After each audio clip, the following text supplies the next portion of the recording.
আপনার নাম ও নিতু। আমি মাত্র 7-8 দিনের জন্য এখানে থাকতে এসেছি। আসলে হয়েছে কি জানেন, আমার ছেলে বাসা শিফটিং করতে লেগে আছে, তো আমার দেখভালের জন্য কেউ ছিল না, তাই আমি এখানে এসেছি।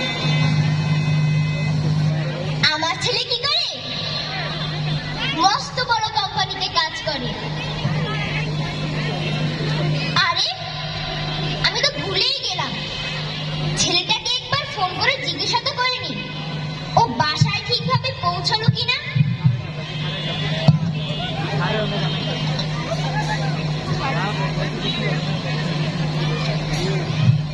হ্যালো খোকা। হ্যাঁ মা, আমি একটু মিটিং এ আছি, আমি একটু পরে কথা বলছি, ফোন রাখছি। হ্যাঁ শোন শোন, তোকে শুধু এটুকুই জিজ্ঞাসা করার ছিল, তুই বাসায় ঠিক মতো পৌঁছে গেছিস তো? মা, বললাম তো আমি একটু ব্যস্ত আছি, ফোন রাখছি, পরে কথা বলবো মা। কেটে দিল।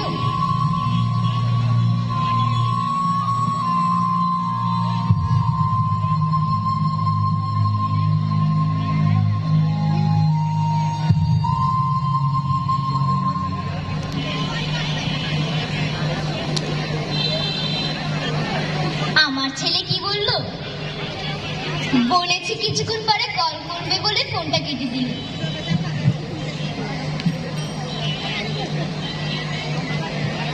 এই কেমন কথা বলছেন আপনি, আমি এখানে থাকার চেষ্টা মোটেও করি না। আমার ছেলে ওরকম না, অনেক ভালোবাসে আমাকে। আর আমি এখানে কিভাবে থাকবো,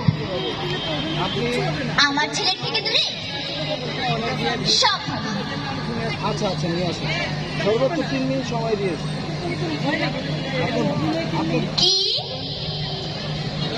দেখুন, আপনি যতই বলুন যেখানে সুখ শান্তি সব আছে, সময় মতো খাবার মেলে আর অনেক বন্ধুও হয়, তারপর আমি এখানে থাকবো না।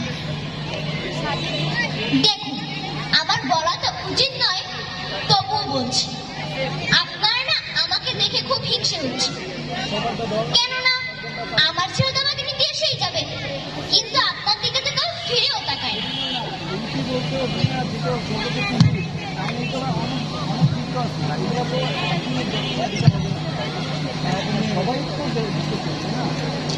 হ্যাঁ মা, আমি তোমাকে একটু পর ফোন করছি। হ্যাঁ মা, আমি একটু ব্যস্ত মা।